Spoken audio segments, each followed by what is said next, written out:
Hello everyone, this is the 12th video of series Chess Opening Theories and part 1 of Caro-Kann Defense. So in this video I am going to tell you about 5 very important theoretical line of Caro-Kann Defense. So means it will be equal for both white and black. Okay, so let's start with the first one. First one is the Spassky variation.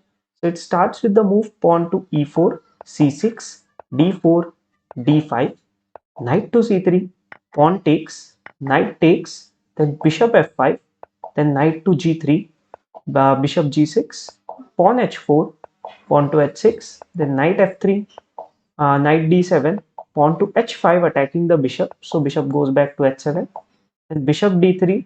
So here the exchange of bishops, then queen c7, bishop to d2, pawn to e6, long castle, knight g2 f6 by black, then knight to e4, long castling by black as well, then pawn to g3, knight takes e4, queen takes e4, knight f6 attacking the queen. So queen goes back here to e2, then bishop to d6, pawn to c4 and pawn to c5. Here you can already see it is a very solid line to play. It's equal for both the sides. Both the players have equal chances here, and material wise also it's very equal. Knight bishop versus knight bishop, that two bishop of same color square. Okay, so any result would be possible. This is a very solid setup to play, and if you are starting to play Caro-Kann, if you haven't played it much, so I would recommend you to go for first the solid setup, because there are so many dynamic setups as well in the Caro-Kann. Okay, so now let's go back and now let's look at the second variation. So this is known as the Karpov variation. It starts with the move pawn to e4, c6, d4, d5, knight to c3, then again pawn takes, knight takes, and here it continues with the move knight to d7. Okay, then bishop to d3, knight g f6, knight to g5, pawn to e6, knight 1 to f3, bishop d6, queen e2, pawn to h6, then knight back to e4, then knight takes, queen takes, knight f6 attacking the queen, so queen back to e2, queen to c7, bishop d2, pawn to b6, long castling by white, bishop to b7. Here white is open with the ideas. Okay, white has not castled yet. White may go for a short castle or may go for a long castle.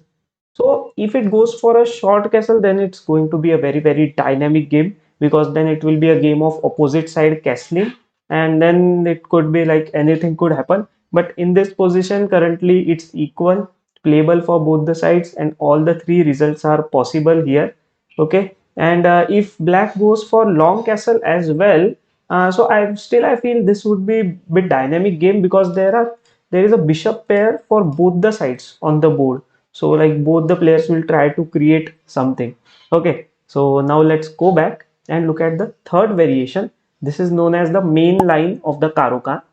So it starts with the move pawn to e4, c6, d4, d5, knight to c3, then pawn takes, knight takes, and here the move that continues is knight to f6. Okay, then knight takes f6. Here again there are two lines. One is the possibilities either to take with g pawn and to take with e pawn. Both are equally correct, but I am telling you this is going to be very dynamic. So let's first look what will happen if takes with the g pawn, then pawn to c3, then bishop f5, knight f3, queen c7, pawn to g3, knight to d7, bishop to g2, long castling by black, then short castling by white, then pawn to e6, rook to e1, bishop to g4, pawn to b4, and pawn to h5. And you can already see, like in the Sicilian defense, we have seen that there is opposite side castling, and then there is attack that both the players do on each other's king. So same kind of positions will happen here as well. Both the players will go for a pawn storm and attack on each other's king, and it's going to be very dynamic game with any result possible from here as well. Currently this position is equal, and once you are good into the I would say in the Caro-Kann, and if you like to play really dynamic games, so I would recommend you to try for this. It's a very exciting line. Okay, so now let's go back to the move, like where knight has captured the knight, and here I have told you there is g takes f6, and there is e takes as well. So now let's see what will happen if e takes f6. Then it will continue with the move pawn to c3, bishop d6, bishop d3, a short castle by black here, then queen c2, rook e8, knight e2, pawn to g6, h4, bishop e6, h5, then f5, hg6, f2 g6. Here the thing is white has not castled yet and white wants to keep the option open, but most likely white would like to castle here to long, because the reason is this file is already open and he will use this rook file to attack, and this is also going to be a very dynamic game with both the players having the bishop pair. So it's going to be fun, and if you really like to play such interesting game, I would recommend you to go for this main line. Okay, so now let's go back and look at the fourth variation here. So it starts with the move pawn to e4, c6, d4, d5, and here it continues with the move e takes d5.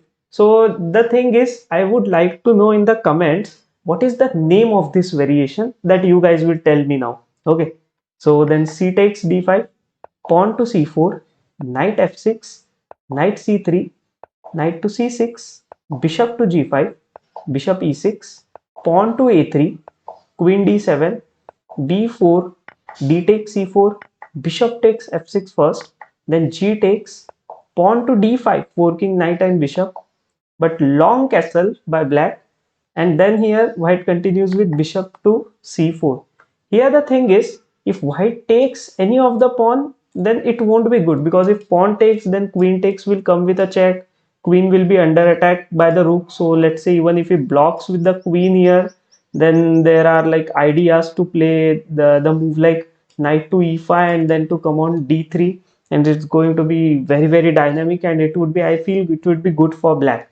And also if take with the knight, then also queen takes, this will be under attack, queen has to move with white king bit more exposed and in the center, so it will be very dangerous.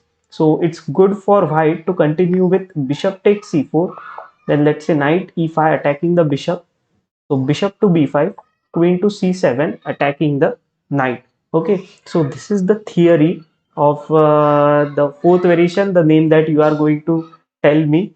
Okay, and it is also very exciting to play. Okay, and I would say this is the most dynamic that variation, and actually one of my student has showed me this. Okay, hope you have enjoyed the video. In the start I have told you that we will look at the 5 variations, so actually in the main line only there are 2. Okay, so it completes the 5. So in the part 2 we will see the other 5 variations. Hope you have enjoyed this video. Please like the video and subscribe to the channel for more such videos.